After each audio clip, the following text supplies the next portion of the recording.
অল্পের জন্য বড়সড় বিপদ থেকে রক্ষা পেলেন মালদা জেলা পরিষদের কংগ্রেসের বিরোধী দলনেতা আব্দুল হান্নান। বুধবার কালিয়াচক থানার ডাঙ্গা এলাকায় 12 নম্বর জাতীয় সড়কে তার 4 চাকা গাড়িতে ধাক্কা মারে এক অচেনা মোটর বাইক। ওই বাইকে থাকা দুই যুবক পালিয়ে যাওয়ার বদলে উল্টে তার গাড়িকে লক্ষ্য করেই তাকিয়ে থাকছিল বলে অভিযোগ। আব্দুল হান্নান জানান, এদিন ব্যক্তিগত কাজে মালদা থেকে কালিয়াচকের দিকে যাচ্ছিলেন। ডাঙ্গা এলাকায় চা খাওয়ার জন্য গাড়ি থামানোর কথা বলতে আচমকা এক বাইক এসে ধাক্কা মারে।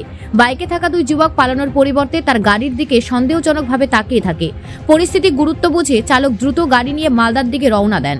মালদায় পৌঁছে মৌখিকভাবে পুলিশকে বিষয়টি জানানোর পর কালিয়াচক থানায় লিখিত অভিযোগ দায়ের করেন তিনি। এ বিষয়ে তিনি বলেন, আজকে বেলা 12টা নাগাদ আমি যখন চা খাওয়ার জন্য মনে করলাম যে ডাঙ্গাতে একটু করব, চা খাবো, তাই আমি টার্নিং নিয়েছিলাম। নেওয়ার সময় এক মোটরসাইকেল, ব্ল্যাক মোটরসাইকেল সজোরে ধাক্কা মারে। দুজন ছেলে ছিল মোটরসাইকেলে।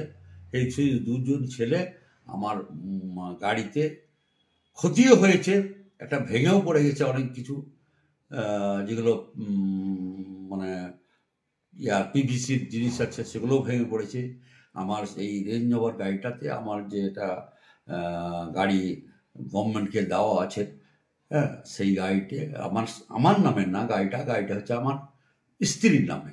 তাই আমি ওই অবস্থায় ওই ডাঙ্গা থেকে আমি দেখলাম যে ওদের অ্যাটিটিউড খারাপ, তাই আমি আর ওখানে দেরি না করে আমি ওখান থেকে ওদের যে আবার দ্বিতীয়বার যে ওরা আমাকে আক্রমণ করবে এরকম মনোভাব লাগলো, তাই আমি আবার ওখান থেকে ফেরত হয়ে চলে এলাম।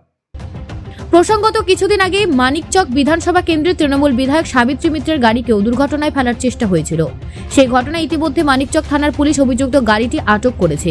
এই ঘটনার পরিপ্রেক্ষিতে শুরু হয়েছে রাজনৈতিক চাপানুতর। এ বিষয়ে মালদা জেলা তৃণমূল কংগ্রেসের মুখপাত্র আশিস কুণ্ডু জানান, আজকে ডাঙ্গাতে কালিয়াচক যাওয়ার পথে যে ডাঙ্গা পড়ে, সেই ডাঙ্গাতে মালদা জেলা পরিষদের যে ঘটনাটা, বিরোধী দলনেতার যে ঘটনাটা বললেন, অ্যাক্সিডেন্ট হয়েছে। অ্যাক্সিডেন্টের রেসপেক্টে এফআইআর লঞ্চ করেছেন উনি। According to law police already investigate করতে শুরু করেছে। আপনারা রেস্ট অ্যাসিওর থাকুন, যারা আসামি তাদেরকে অ্যারেস্টেড হবে এবং according to law they will be penalized. আর বিজেপি কি বলছে, এই বাংলা রাজনৈতিক মানচিত্রে শুধুমাত্র অভিযোগ করে বিজেপি টিকে থাকতে চাইছে। কংগ্রেস ফসিলসে পরিণত হয়েছে আর সিপিএম নোটার নিচে চলে গেছে।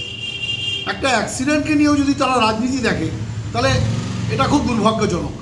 এখন পুলিশকে তো এনকোয়ারি করার টাইম দিতে হবে। ইতিমধ্যে কালিয়াচক থানার পুলিশ ঘটনা তদন্ত শুরু করেছে। মালদা থেকে পরিতোষ সরকারের প্রতিবেদন, নিউজ টুডে।